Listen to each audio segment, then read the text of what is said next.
Hi guys, and welcome to the new episode of the Health Science Cake with Yusuf Ahmed. Close your eyes and imagine a red apple.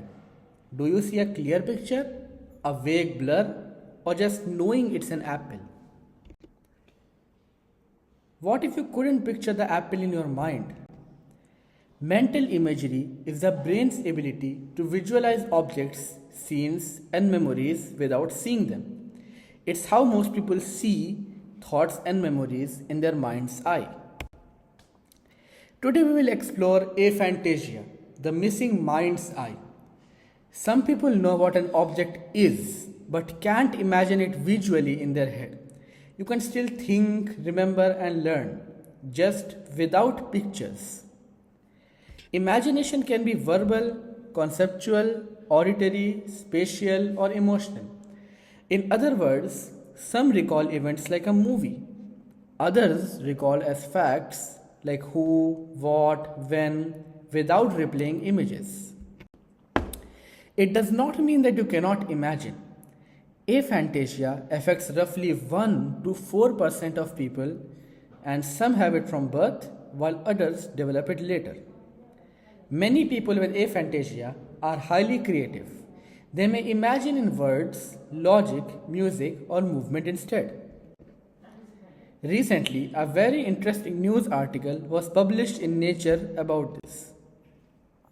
When people with aphantasia try to imagine, the visual cortex can still activate, similar to others. Brain imaging suggests reduced connectivity between a visual processing area, which is fusiform imagery node, and frontal regions, which are active during imagery tasks.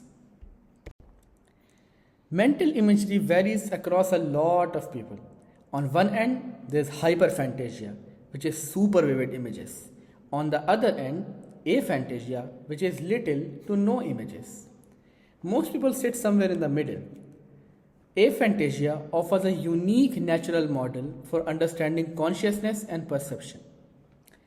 Some with aphantasia report less vivid autobiographical memory because they can't visualize past events, which is actually good for some disorders like post traumatic stress disorders or PTSD and bad past experiences. Aphantasia isn't only about visual images, it may affect other sensory imagination too. Help study how perception, memory, and consciousness work. Possible challenges include visualizing faces, routes, or seeing instructions. But possible strengths include analytical thinking, focus on concepts, and less intrusive imaging. So, certain misconceptions have to be removed. First of all, they are lying. No. People truly experience imagery differently. They can't be creative. Creativity has many forms. It must be a disorder. Often, it's simply another way of thinking. But can it be measured clinically? There isn't one single aphantasia blood test. It's mainly assessed via reported experience plus validated questionnaires. If imagery suddenly changes after injury and illness, clinicians may investigate. So, what is the take home message? Brains don't all run the same imagination software. Aphantasia is a real, natural variation in mental imagery.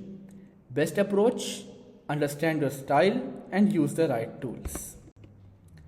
Thank you very much for watching, and like, subscribe, and share my channel, The Health Science Cake with Yusuf Ahmed.